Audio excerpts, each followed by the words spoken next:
Ողջույն հարգարժան տիկնայք եւ պարոնայք, առաջին լրատվականի եթերում հերթական քննարկումն է։ Այսօրվա մեր քննարկման թեման պայմանավորված է մի հայտարարությամբ, որով հանդես եկավ Ռուսաստանի Դաշնության անվտանգության խորհրդի քարտուղարի տեղակալ Շևցովը։ Դա հայտարարություն էր Հայաստանի հասցեին, որը տեղավորվում է հիբրիդային պատերազմի տրամաբանության մեջ, իրենից ներկայացնելով այդ հիբրիդային պատերազմի քաղաքական դիվանագիտական տարրը կամ դիսկուրսիվ ճնշման գործիքը, որը Ռուսաստանը սովորաբար կիրառում է։ Սպառնալիք էր ըստ էության փաթեթավորված տնտեսական ցուցանիշների թվերի մեջ, որոնք էին այդ թվերը, որով սպառնում էր մեզ պարոն Շևցովը։ Ինչ էր ասում նա։ Նա ասում էր, որ եթե Հայաստանը անդամակցի Եվրամիությանը, նրա համախառն ներքին արտադրանքը կկրճատվի 23%-ով։ Կարծեք թե Հայաստանը հենց վաղը անդամակցել չանդամակցելու հարց պետք է լուծի եւ այսօր դա ասվում է, որպեսզի վաղը դա տեղի չունենա։ Դա մի կողմից։ Մյուս կողմից էլ նա հավելում է, որ աշխատաշուկան կկրճատվի 10%-ով, սպառումը կկրճատվի 22%-ով, արտահանումը կկրճատվի եւ այլն եւ այդպես շարունակ։ Այսինքն Հայաստանը կարծեք թե վերածվում է մի բացառիկ երկրի, որն ի տարբերություն Եվրամիության անդամակցած մնացած բոլոր երկրների, որոնք միայն շահել են Եվրամիությանն անդամակցելուց, Հայաստանը պետք է ընկնի մի ինչ-որ ապոկալիպսիսի մեջ։ Փորձենք հասկանալ, թե որքանով է այս ամենը համապատասխանում ճշմարտությանը, ի վերջո թվերը հակադարձվում են նաև թվերով եւ ոչ միայն թվերով, այլև ուղղակի առողջ բանականությամբ եւ գիտակցությամբ։ Այսօրվա մեր քննարկման մասնակիցներն են Հանուն Հանրապետության կուսակցության արտաքին հարցերով քարտուղար Արնոլդ Բլեյանը, ողջույն Արնոլդ։ Առողջապահության համաշխարհային կազմակերպության նախկին բարձրաստիճան պաշտոնյա, Հայաստանի առողջապահության նախկին փոխնախարար, հանրային առողջապահության կազմակերպիչ եւ Հանուն Հանրապետության կուսակցության ցուցակի անդամ եւ տեխնացու Թաթուլ Հակոբյանը, ողջույն Թաթուլ։ Հանուն Հանրապետության կուսակցության նախագահ Արման Բոբոջանյանը, ողջույն Արման։ Կվարեմ եւ կմասնակցեմ նաեւ ես Հանուն Հանրապետության կուսակցության փոխնախագահ Ռուբեն Մեհրաբյանս։ Դե ինչ, սկսենք թվերից, այդ ինչ թվեր էր ներկայացնում պարոն Շևցովը մեզ վախեցնելու համար, ում համար էր այդ դեմոնստրացիան, հա, եւ ով պետք է վախենար ըստ էության եւ որն է սրա պատասխան, այդ թվում նաեւ թվերով։ Խնդրեմ, Արնոլդ, դու նաեւ տնտեսագիտ ես։ Այո, լավ կլիներ, որ նա հենց փաստարկված ներկայացներ, թե ինչպես են ստացել այդ թվերը։ Որտեղից են ծնվել այդ թվերը։ Որտեղից են ծնվել, որտեղ իրականում վստահաբար կարող եմ ասել, որ այդպիսի հնարավորի թվեր են։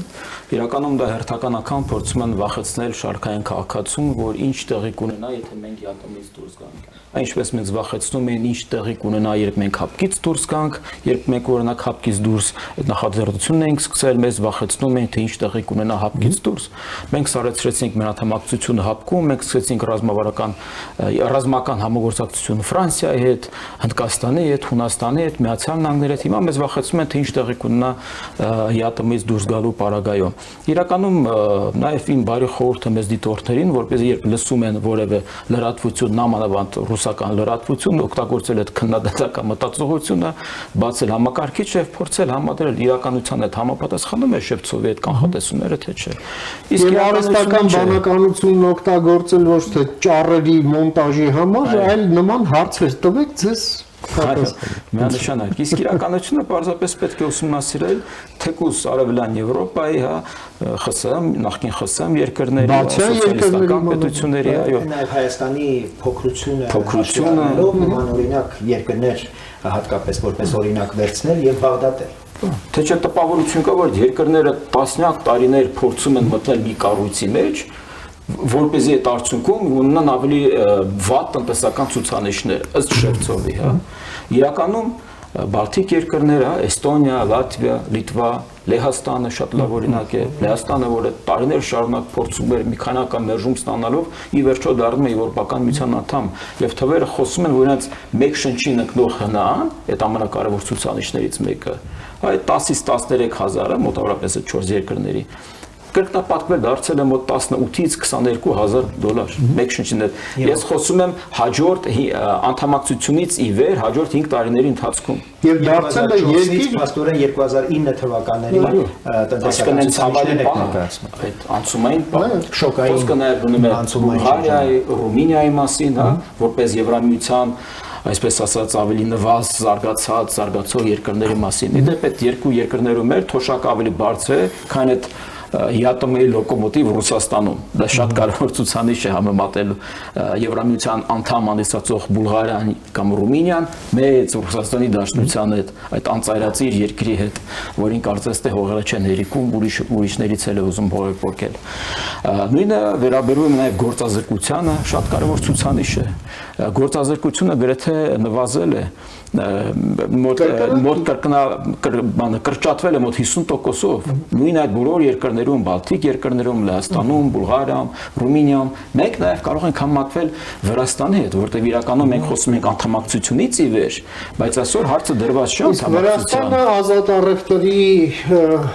գոտու մաս է եվրոպական շուկայի։ Իրականում լինելով ԵԱՏՄ-ի մեջ քո ինքնիշխանությունը սահմանափակված է Ռուսաստանի կամքով, որովհետև դու օրինակ չես կարողանում երկկողմ մաքսային հարցեր լուծել այլ պետությունների հետ, այնինչ Վրաստանը չունենալով անդամակցություն ԵԱՏՄ-ում, բայց ունենալով ազատ առևտուր Եվրոպական միության հետ, շատ հանգիստ կարողանում է Չինաստանի հետ օրինակ ազատ առևտրի մասին քննարկումներ ունենալ, կարողանում է այլ պետությունների հետ ունենալ, արաբական երկրների հետ ունենալ, նույն Ռուսաստանի հետ տնտեսական շրջանառություն, ԵԱՏՄ անդամ անցածող Հրղստանի հետ առևտրաշրջանառությունն ավելի մեծ է, քան Հայաստանի եւ Հրղստանի։ Եվ խոսք չի գնում օրինակ որ մեր տնտեսվարողները կկորցնեն իրենց շուկան Ռուսաստանում, Ղազախստանում, Բելարուսում կամ մեր տնտեսվարողները կկորցնեն էժան, անորակ ապրանք պահանջող ռուսական շուկան, կգտնեն բարձրակարգ եւ գնողունակ 500 միլիոն եվրոպացի գնորդ եւ կարծում եմ որ Ռուսաստանը եւս կգնահատի այն ստանդարտները, որոնք որ հայ արտադրողները ստիպված կլինեն ուրեմն համապատասխանեցնել իրենց արտադրանքը եվրոպական շուկա մուտք գործելու համար, բայց ես այստեղ ուզում եմ նաև եթե թույլ տաք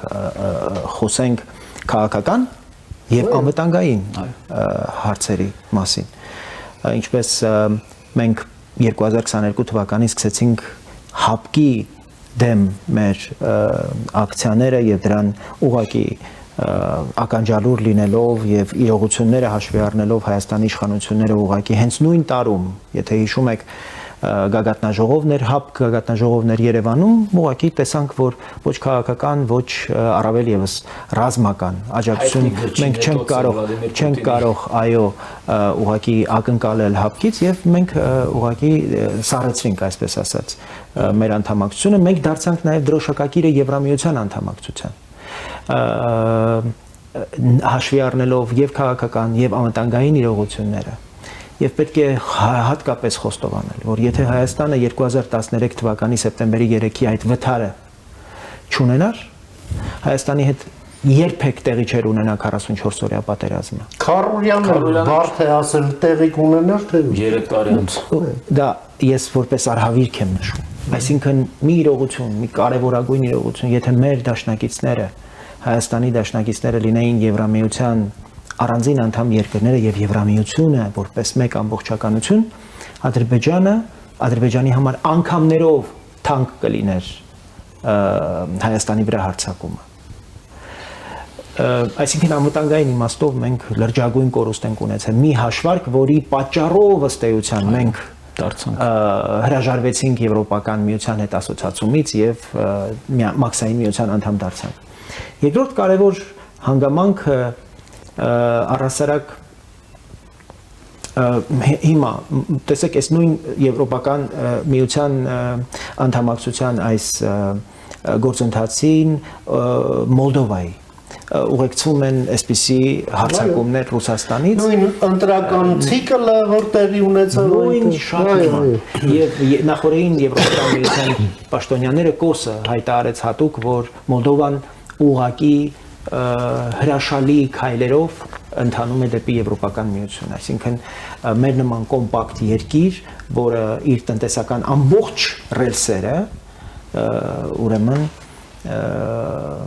ուղղել է դեպի Եվրոպական միություն, դեպի Եվրոպական ընտանիք, եվրոպական շուկա եւ սա եւս մեզ համար պիտի ուղեցույց լինի եւ Իդեպ Մոլդովայի համար շատ ավելի դժվար է այդ ամենը անելը, քան Հայաստանի համար։ Մոլդովայում այնտեղ կան իրապես ռուսական մի հատված։ Գագաուզիական, Մերձնեստրի քաղաքացիները քվեարկում են մոլդովական ընտրություններում։ Այնպես չի, որ մեզ մոտ չկան այդպիսիք, բայց հարցը նրանում է, որ նաև մենք ունենք հասարակության մի զգալի հատված եւ ունենք նաև հարցումներ, որոնք ցույց են տալիս, որ մեր հասարակության մեծամասնությունը այս պահին հասկանում է, որ առանց Եվրամիության հետ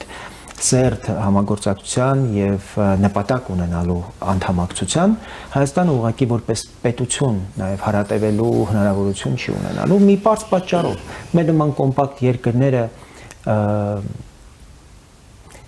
դիմանալու եւ այսպիսի հարափոփող աշխարհացունց իրավիճակներում դիմանալու որպես պետություն հարատևելու այլ մոդել եւ հնարավորություն ունի, քան Եվրամիությունն է եւ Եվրամիության անդամ կոմպակտ երկրների օրինակը ցույց է տալիս, թե Հայաստանը ինչպիսի մեծ եւ թռիչքաձև աճ կարող է արձանագրել հենվելով իր տաղանդի վրա, իր աշխատասիրության վրա եւ եթե այն պոտենցիալը, որ Հայաստանն ունի այսօր եւ չօգտագործված պոտենցիալ է իդեպ, չմշակված հողերը, չօգտագործված գիտելիքը եւ չկառավարվող ոլորտները ջրային, արդյունաբերության, տնտեսության այլ ճյուղերի ես կարծում եմ, որ եթե մենք այդ բոլորը հաշվարկենք, մենք անգամներով կարող ենք այս պահին նույնիսկ խոսել այն կորուստների մասին, որ Հայաստանն այսօր ունենում է, այն պատճառով, որ մնացել է, այո, ԵԱՏՄ-ում։ Թաթուն դուք նաև առողջապահության համաշխարհային կազմակերպության շրջանակներում դեր աշխատանքային գործունեությունը նաև ուղեկցվել է ապրելով եւ աշխատելով Եվրամիության տարիներով եւ նաև կրթություն եք ստացել այդ ընթացքում։ Մենք այսօր ունենք այնպիսի հասարակական ֆոն, որ էլի տարբերություն Մոլդովայի, երբ անհրաժեշտ ձայները այդ հանրաքվեի ժամանակ ստացվեցին մոլդովական Սփյուռքի հաշվին, մենք Հայաստանի ներսում ունենք պրոեվրոպական գերակշռող տրամադրություններ, այսինքն մենք ներսում խնդիր չունենք այդ իմաստով։ Մեր խնդիրները այս տնտեսական կախվածություններն են Ռուսաստանից, որի վրա էլ որպես ցավոտ կետ Ռուսաստանը միշտ այսպես մատով հուփ է տալիս, իսկ ընտրություններից առաջ էլ այո, իսկ ընտրություններից առաջ էլ դա անելով նաև փորձում է ահաբեկել մեր քաղաքացուն։ Ձեր դիտարկումները սրա հետ կապված։ Եվրամիություն գնանք եւ խոսենք Եվրամիության երկրներում տեղի ունեցող զարգացումներից, կուզեմ արտահայտել իմ տարակուսանքը։ Ես տարակուսում եմ, երբ այդպիսի հայտարարություններ եմ լսում ամեն անգամ, եւ թերևս դա մեր քաղաքացիներն են տարակուսում։ Մենք պետք է հասկանանք, ինչ են ուզում այդ մարդիկ մեզանից։ Չէ, իվերջո պետք է հարցնենք, ինչ են ուզում, ինչ ունենք տալու, որ չենք տվել։ Պետությունը։ Ինչ պետությունը։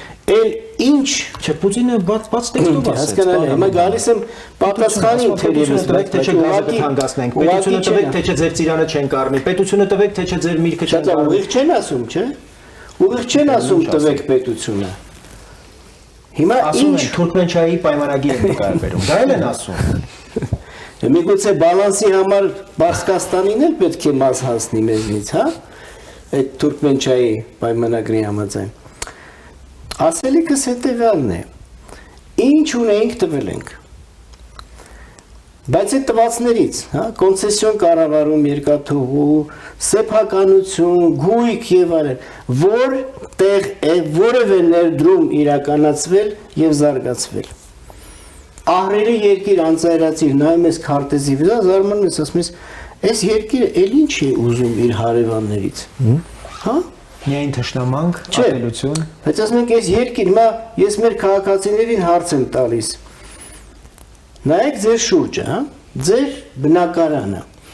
Նայեք փողոցներում, մտեք ռեստորաններ, ցանկացած դահլիճներ եւ այլն։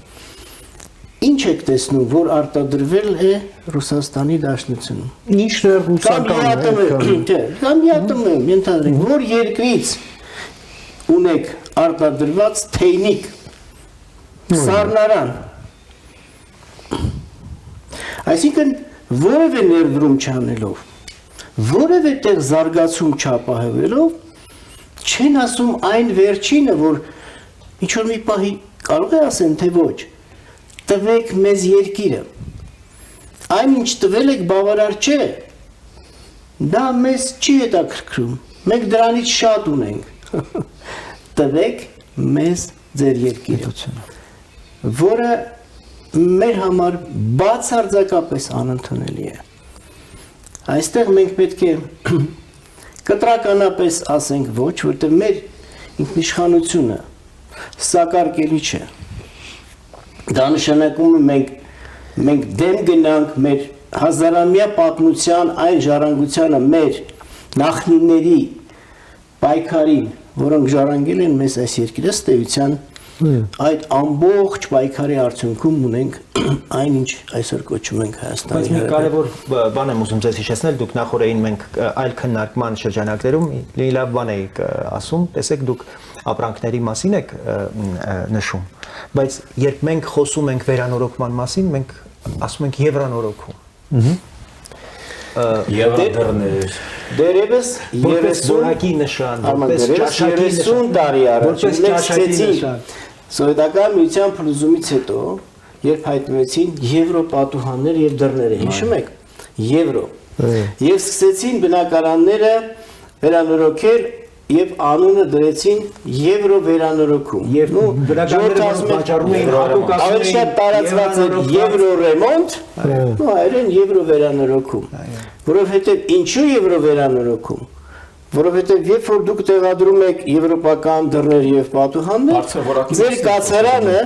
շատ ավելի, այսպես ասած, ջերմությունը կարողանում եք պահպանել։ Երբ որ դուք օգտագործում եք եվրոպական շինանյութ կամ այլ նյութեր, հա, ձեր կացարանը շատ ավելի որակյալ տեսք է ունենում։ Եվ ճաշակ։ Եվ ճաշակ։ Ես ուզում եմ, որ այստեղ մենք հատուկ ընդգծենք, որ մեր ուժի եւ մեր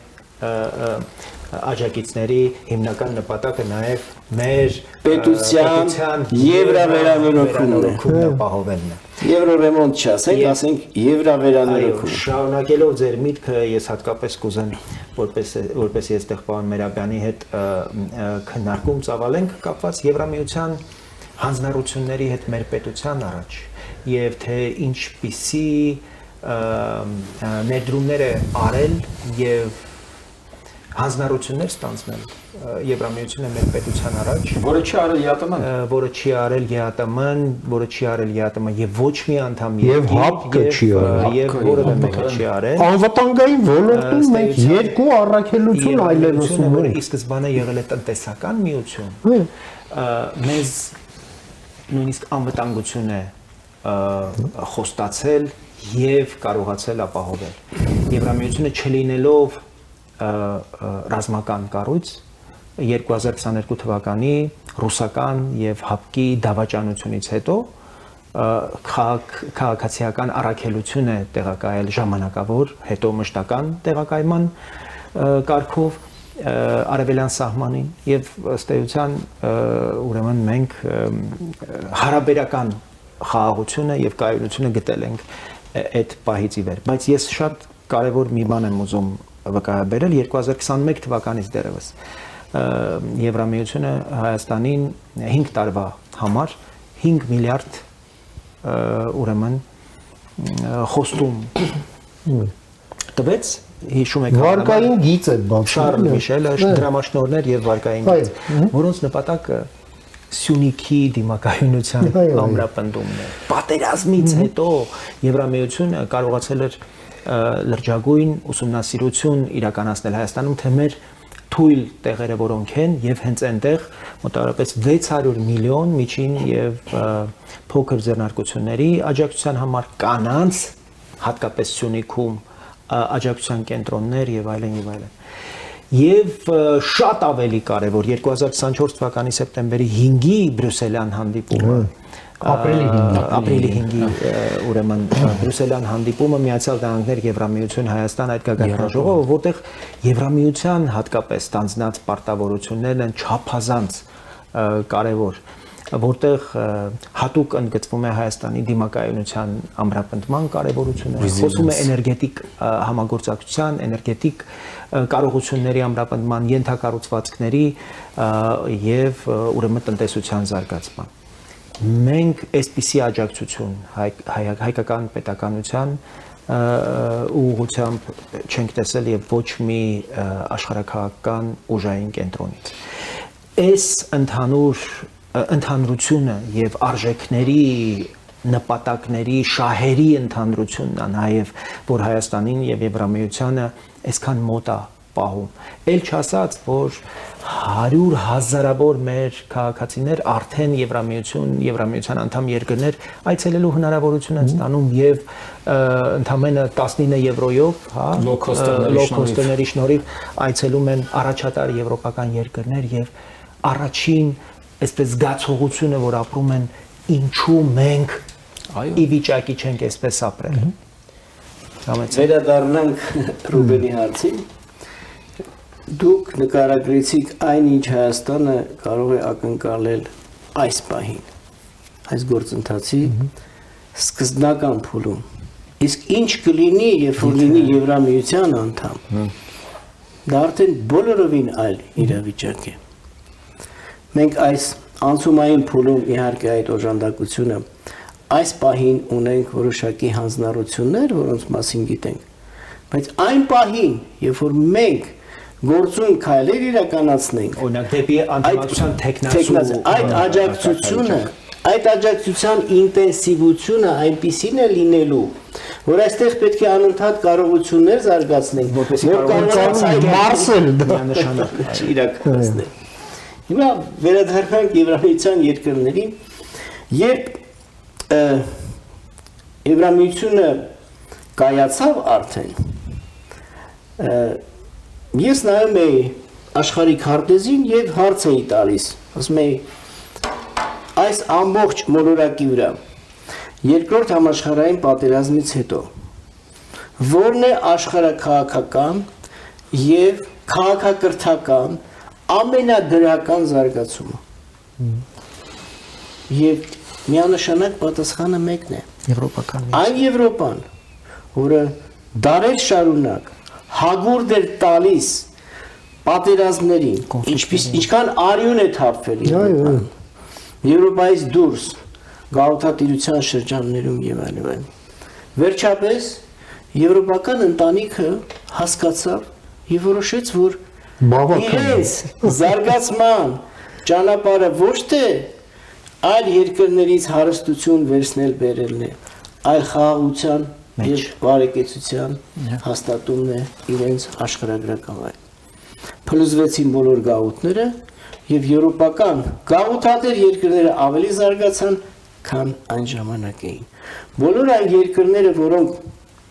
կախվածություն ունեին այս կամ այն աշխարհաքաղաքական կենտրոնից, մասնավորապես Խորհրդային Միության փլուզումից հետո Արևելյան Եվրոպայի երկրները շատ արագ կողմնորոշվեցին, թե ինչպես պետք է որողությամբ պետք է գնան։ Ստացան ազատություն իրենք ինքնուրույն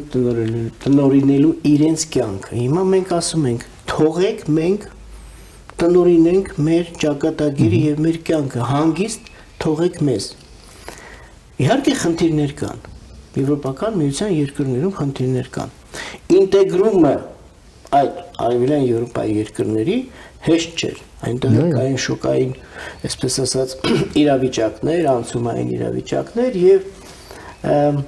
Բայց ամենակարևորը, ինչպես են այդ խնդիրները լուծվում։ Այդ խնդիրները լուծվում են համատեղ ջանքերով, ընդհանուր ֆոնդերից։ Եվ այն երկրները, որոնք դրա կարիքը ունեն,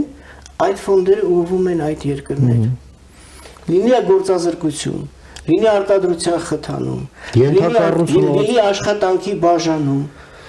Ենթակառուցվածքները շատ կարևոր են։ Այնպես են անում, որ երկրների մեջ այդպիսի մրցակցություն չառաջանա, ռեսուրսները ավելի արդյունավետ օգտագործեն, որ աշխատանքի բաժանում իրականանա, որ յուրաքանչյուր երկիր զարգացնի տնտեսության այն ճյուղերը, որոնք այդ երկրում կարող են հաջողությամբ զարգանալ։ Իսկ սա պահանջում է ընդհանուր համերաշխություն, գիտական մոտեցում եւ այն քաղաքակրթությունը, որ այսօր այնտեղ կա, ինչքան էլ այստեղ կեղծ այդպես պատումներ են տարածում, չէ՞, որ ես հատկապես ուզում եմ ձեզ այդ բան Հակոբյան, այդ կեղծ պատումների մասին քանի որ խոսեցիք, քանի որ դուք փորձ ունեք այնտեղ ապրել եք, հիմնական հարցը, որ այստեղ տրվում է, իսկ մեզ սպասում են Եվրամիությունում։ Ես ճիշտ ասած ուսումնասիրել եմ նաև անդամ երկրների պատմությունը, ինչպես են նրանք դարձել անդամ, չի եղել եւ մի երկիր, որին Եվրամիությունում գրկաբաց ընդունած լինեն։ Ապացույցը Լեհաստանն է, որին ոչ մի կերպ չէին ուզում ընդունել Եվրամիություն, որովհետեւ մտածում էին, որ մի մեծ բեռ են ավելացնում Եվրամիությանը։ Այսօր առանց Լեհաստան ուղղակի Եվրամիությունն հնարավոր չէ։ 1 տրիլիոն ծավալով հնայով եւ դա շնորհիվ Եվրամիության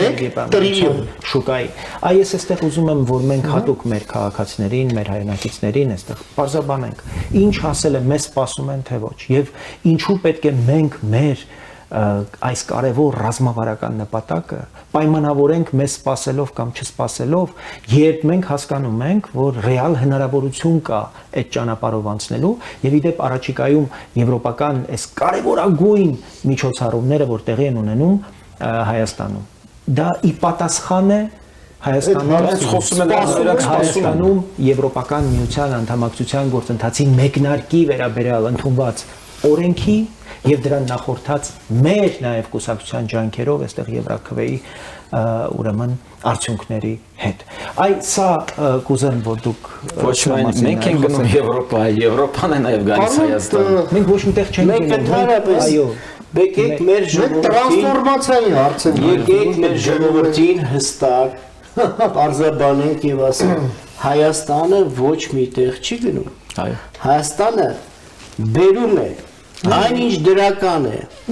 այնինչ ուսանելի է, այնինչ հնարավոր է, որ մեր երկիրը զարգացնի եւ դարձնի ավելի բարգավաճ։ Եվ թոթափում է այն, ինչ խանգարում, բերում է տեխնոլոգիաներ, բերում է գիտական միտք, բերում է ինժեներական լուծումներ, բերում են բազմաթիվ ենթակառույցների, այսպես ասած, նոր ենթակառույցների ստեղծում, բերում է շրջակա միջավայրի պահպանության բարձր ստանդարտներ, բերում է ջրի մշակման, ջրի կառավարման, բերում է հողի մաքրության եւ հողի կառավարման, առողջապահություն, կրթություն, այդ ամենը ինչ որ այնտեղ արդեն հասել է բարձր մակարդակի, ստանդարտ է, օրենք է։ Մենք բերում ենք եւ ներդնում ենք Հայաստան։ Մեզնից է կախված, եթե մենք այդ աշխատանքը կարողացանք իրականացնել, նաեւ աջակցում է, ընդ որում աջակցում է, որպեսզի այդ ինչ որ ինքը տալիս է, դու տեղում կիրարկես։ Եթե մենք կարողանանք դա անել, մեզ սпасելու խնդիր չկա, մենք դառնում ենք արդեն նրանցից մեկը։ Հիմա երբ որ ասում են մեզ սпасում են, տեսեք մի այսպեսի օրինակ եմ միշտ գալիս, հա, իմ գլխում։ Երբ որ դիմում եք ինչ որ բարձր վճարվող աշխատավարձի եւ գտնում եք, որ ձեր հմտությունները, ձեր գիտելիքները համապատասխանում են եւ դուք համապատասխանում եք այդ պաշտոնին։ Երբ որ ձեզ հրավիրում են հարցազրույցի, իրենք ձեզ չեն սպասում։ Իրենք ձեզ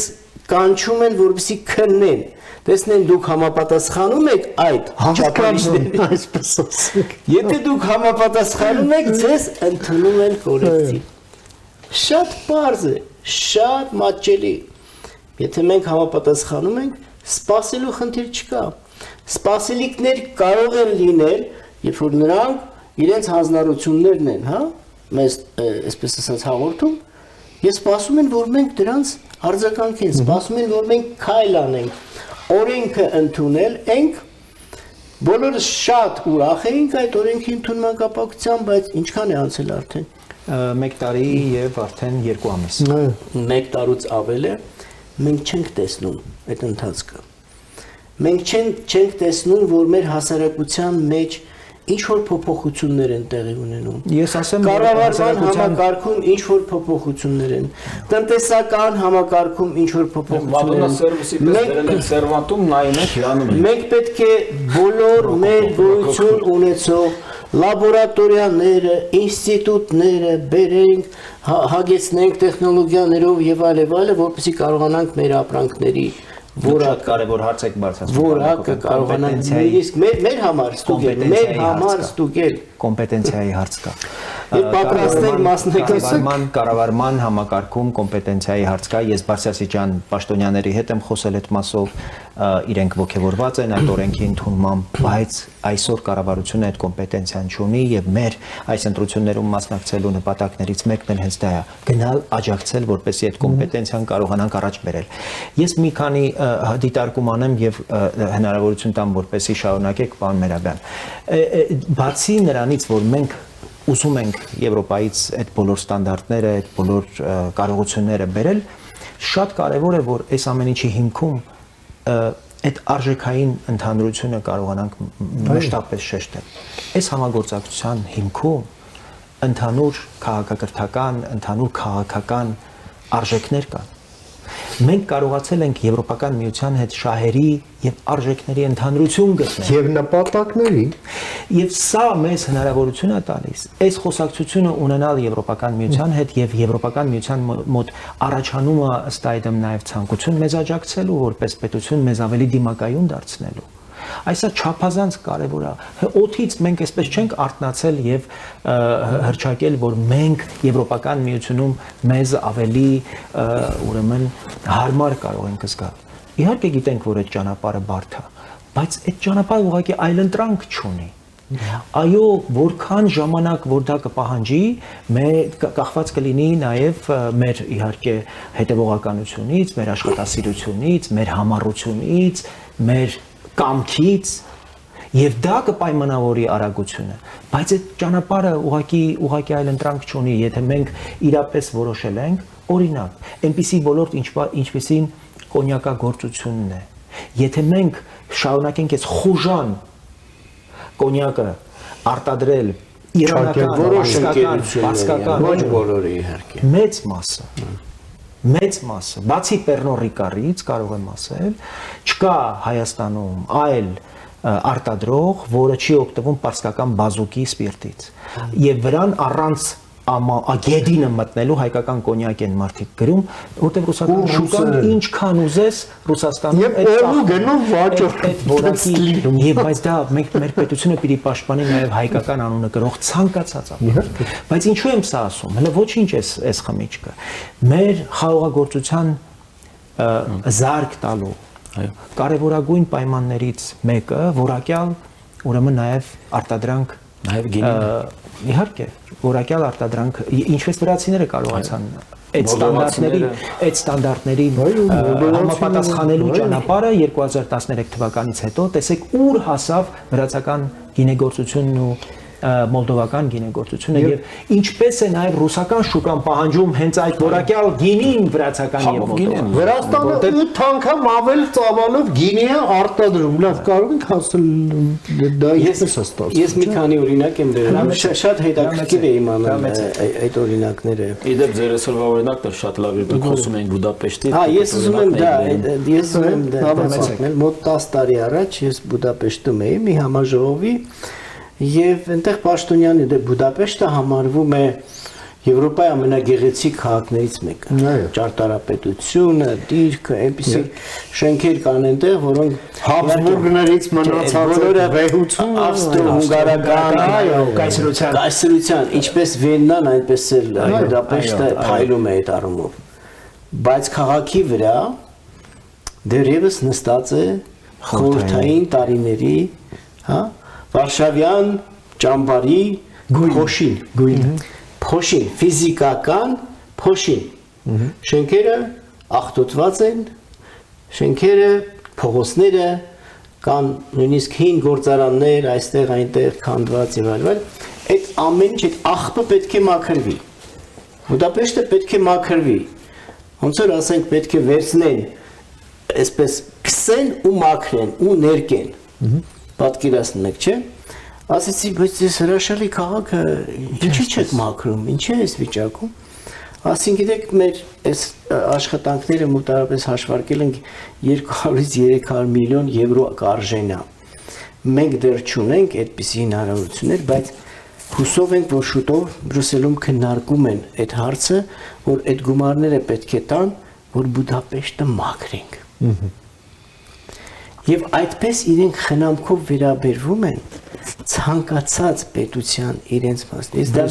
Բրյուսելը խնամքով վերաբերում է ցանկացած անդամ պետության։ Բրյուսելը որպես Եվրամիության մայրաքաղաք։ Ցանկացած, երբ որ ասում են, որ Բրյուսելը, այսպես իր խնդիրներն է լուծում, այդպես չէ։ Թուրքիան ասոցիատիվ անդամ է, չէ։ Այո, մաքսային տարածքի անդամ։ Ես ապշել եմ, երբ որ Թուրքիա մեկ անգամ մեքենայով եկա, Սև ծովի հարավով, Թուրքիայի հյուսիսով։ Այս առափնյա ճանապարհներով, մինչև այդ Անկարա չհասած եւ այլն, հրաշալի ճանապարհներ են։ Եվ գիտեք, ում աջակցությամբ են այդ ճանապարհները կառուցվել։ Եվրոպական միության, որպեսզի Սև ծովի հարավում զարգացվի туриզմը եւ այլն։ Թուրքիան չլինելով Եվրամիության անդամ, օժանդակություն է ստացել իր ենթակառույցները կատարելագործելու համար։ Սա է ձեզ մեկ այլ օրինակ, երբ որ ասում են, նույնիսկ չունենալով այն արժեքային համակարգը, բայց լինելով որոշակի կարգավիճակ ունեցող։ Մեր Էրդողանը խոսում է, որ առանց Եվրոպական միության, առանց Եվրոպական միության անդամակցելու հեռանկարի Թուրքիան չի կարող եւ այլն։ Հիշում են Եվրոպական միությունը եւ փողը։ Իհարկե այդպես է։ Որտեղ հասկանում են, որ առանց Եվրոպական աջակցության ուղղակի այդ պետությունը դատապարտված է։ Իդեպ պիտի ասեմ, որ Ավստրիայից Հունգարիա գնացող այդ գնացքի տպավորությունները կարող եմ դրսից որ հետևում ես, գույները նույնիսկ տարբեր են։ Ուրեմն այդ վառ կանաչը փոխակերպվում է այսպես դերի, երբ որ արդեն հնձված է լինում, շատ մոխրագույն, երբ որ մտնում ես արդեն Հունգարիա, լրիվ ուրիշ գույներ են, ուրիշ պատկեր է եւ դա չափազանց տեսանելի է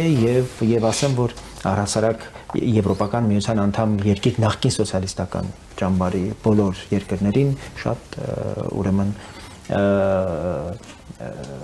բոլորը այսպես հենց այդ օրինակին կարող ենք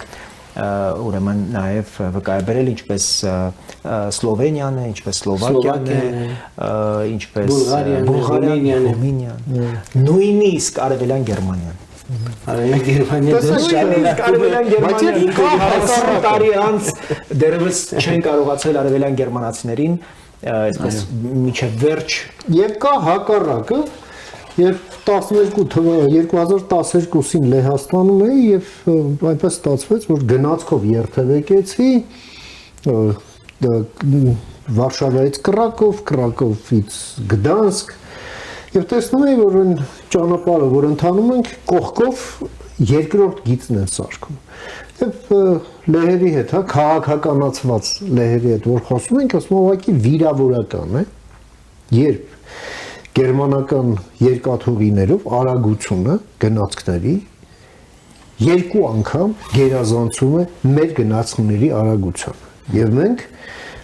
ամեն ինչ անելու ենք, որպեսզի հավասարվենք թե որակով, թե արագությամբ Deutsche Bahn-ին, հա,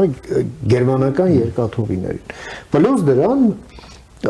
ասացին, որ այդ երկրորդ գիծն էլ նրա համար է, որ ավստրիական արտահանումը նաև լեհական նավահանգիստներով գնա եւ դա լինի կոնկուրենտ գերմանական Կիլին եւ Համբուրգին, Շչեցինը եւ Գդանսկը, որ ավելի էժան այսպես պայմաններով էր սպասարկում այդ բեռները։ Եվ երբ ես Լեհաստանում եղա արդեն 22 թիվներ, եթե չեմ սխալվում, ուղղակի անճանաչելի է փոխվել այդ պետությունը։ Անճանաչելիորեն ենթակառուցվածքները 100 միլիարդ եվրո ուղղակի ներդրում է արել Եվրամիությունը այդ երկրի ենթակառուցվածքների մեջ, համարելով որ դա ամբողջ Եվրոպայի շահերից է բխում, դա Լեհաստանի տարածքում ամբողջ Եվրոպային սպասարկող ենթակառուցվածքներ լինի դա ավտոճանապարհ, լինի դա երկաթգիծ, լինի դա, չգիտեմ, կամուրջներ, օդակայաններ եւ այլն եւ այլն։ Իհարկե հայկական երկաթուղու կոնցեսիայի կառավարմամբ այստեղ զբաղվող ռուսական ընկերությունը ոչ մի ամոթ չի Ես դա հիշեցի Սերգեյ Շոյգուին հայտարարությունը, որ ասել թե իրենք դուրս գան, ապա մեր երկաթուղին կփլուզվի, այսինքն ինչ կփլուզվի, փլուզվածը չի կարող փլուզվել։ Այսինքն Եվրամիությունը ի տարբերություն Ռուսաստանի աշխատում է հետևյալ սկզբունքով, եթե ռուսներն ասում են կամ մեծ հետ կհամագործակցեք, թե չէ ձեզ համար վատ կլինի, Եվրոպացիներն ասում են եկեք համագործակցենք եւ մեզ համար է լավ եւ ձեզ համար է լավ։ Սա ոնց որ ասում են զգացեք տարբերությունը։ Որպեսզի մենք ճիշտ երանգները ամեն ինչ դնենք իր տեղը, հա, պետք է նաեւ ազնիվ լինենք եւ արդար եւ ասենք, որ կան նաեւ խնդիրներ։ Կան նաեւ խնդիրներ այդ երկրներում։ Կա գնաճի խնդիր, հա։ Այսօր էներգետիկ ռեսուրսները գնում են բարձր գնով, բայց կարծես թե Եվրոպայում ցույցեր տեղի չեն ունենում։ Դե հասկանում եմ պատճառները, որ նայ բողոք։ Կա բողոք։ Միգրացիայի հետ կապված միգրացիոն խնդիրներ կան եւ այլն, բայց ամենակարևորը բոլոր երկրներում բոլոր խնդիրները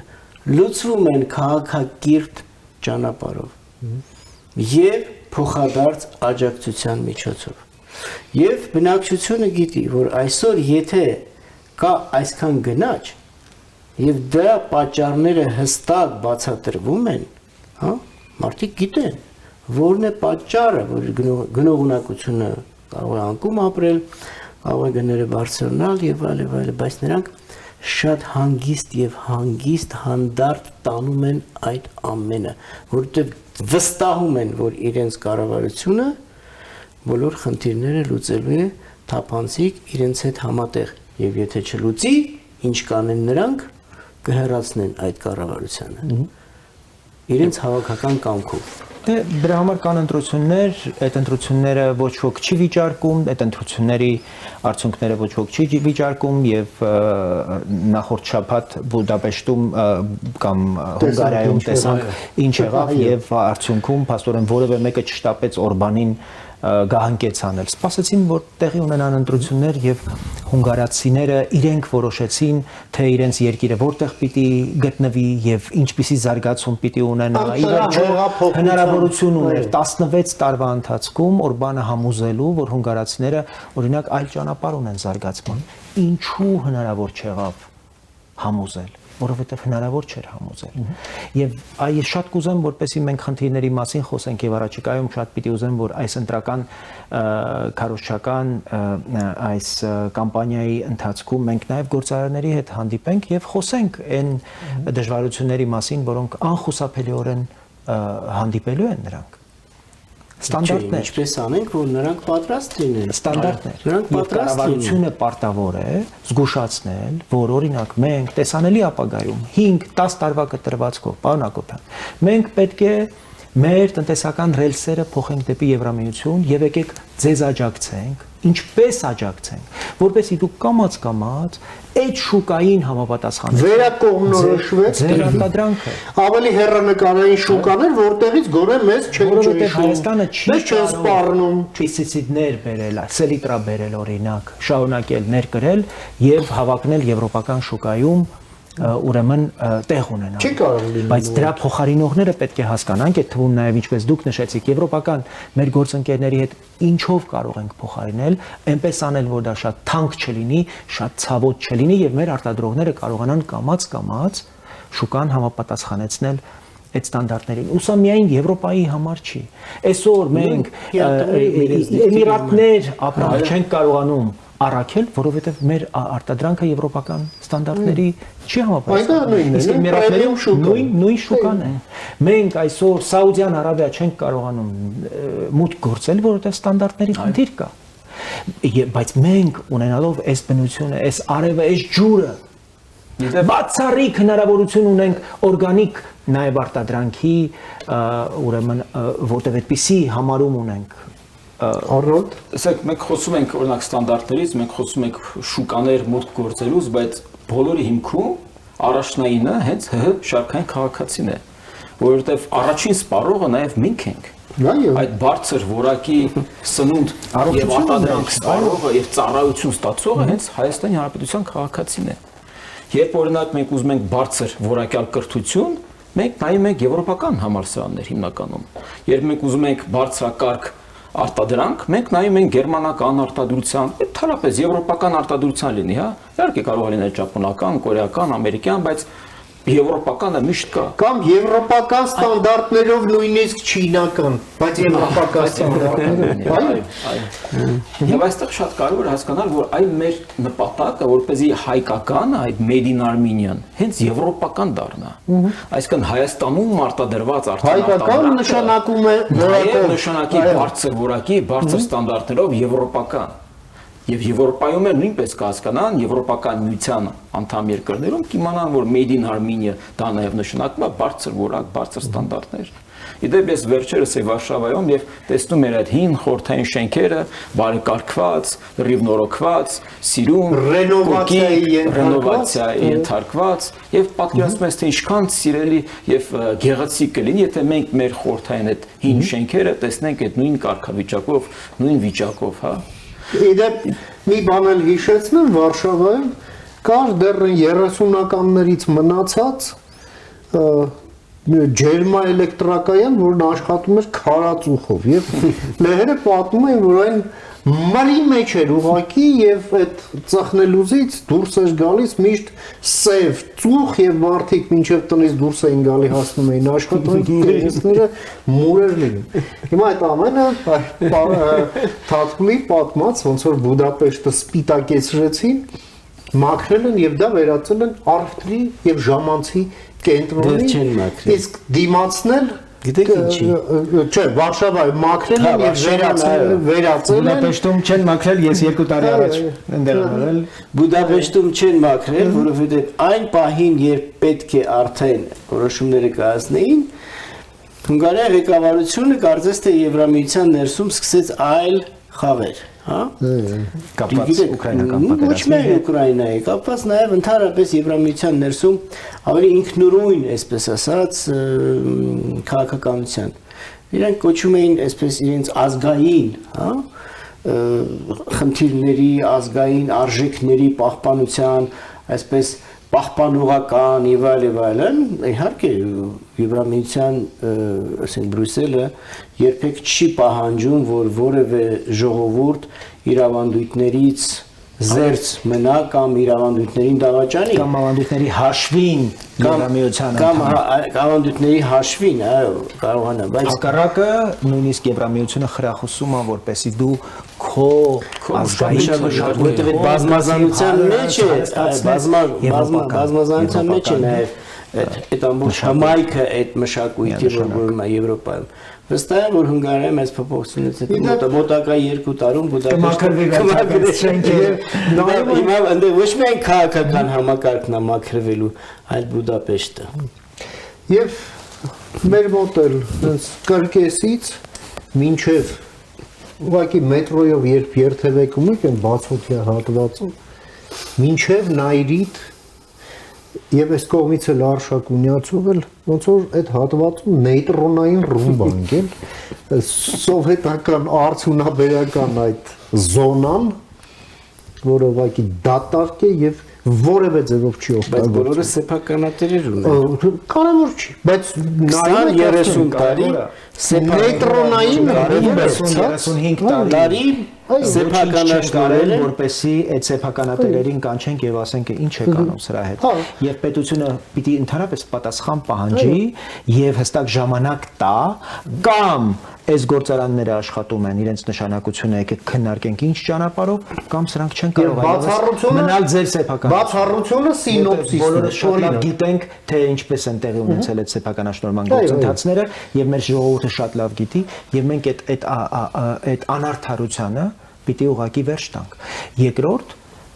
ես կարծում եմ, որ այդ իմաստով եվրոպական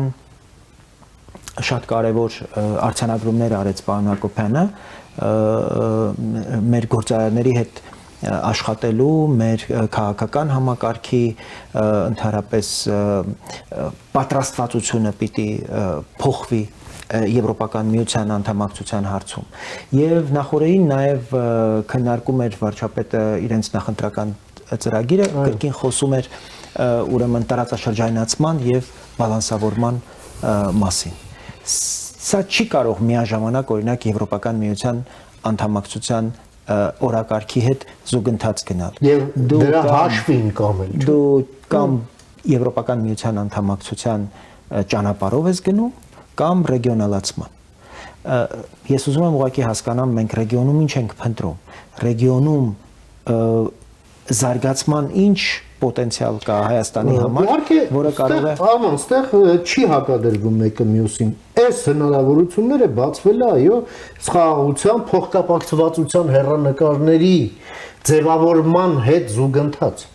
Ոչ թե կամ աստը, ուղղակի մենք եվրոինտեգրումը, այո, նաև տարածաշրջանայնացում այդ եվրոինտեգրման մեր առնվազն Ադրբեջանը ուզում է չմիավորված երկիր լինի։ Տարածաշրջանացման գաղափարի հետ որևէ խնդիր չունի, բայց դա կարող ենք անել, երբ որ մենք հստակեցնենք, թե մենք որ ուղղությամբ ենք շարժվում։ Այսինքն, երբ որ մենք հստակ ասենք, որ սա մեր ճանապարհն է, մենք տեսանելի ապագայում, օրինակ, 10 տարվա կտրվածքով ծրագրել ենք դառնալ Եվրամիության անդամ։ Դրանից հետո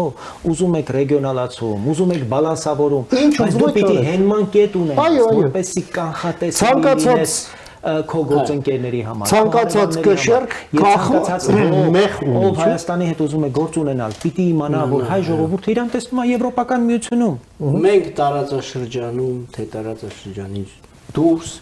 ցանկացած պետության հետ հարևան լինի,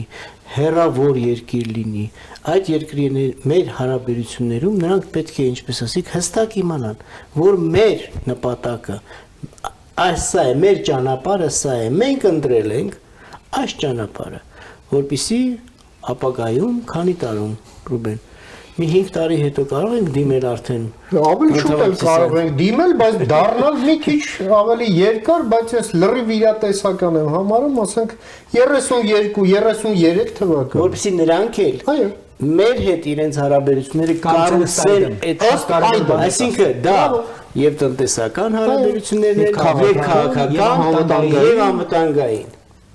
Իմանան, որ մենք գտնվում ենք ճանապարհին եւ գտնվելու ենք այդ հովանու ներքո, հատկապես անվտանգային հարցերում։ Շնորհակալություն պարոնայք, շատ հետաքրքիր այս քննարկման համար, շնորհակալություն Արնոլդ, շնորհակալություն Արման, շնորհակալություն հարգարժան տիկնայք եւ պարոնայք, մեզ մի ժամ եւ քիչ ավելին մեզ դիմանալու համար։ Մինչ նոր հանդիպում, ամենայն բարիք։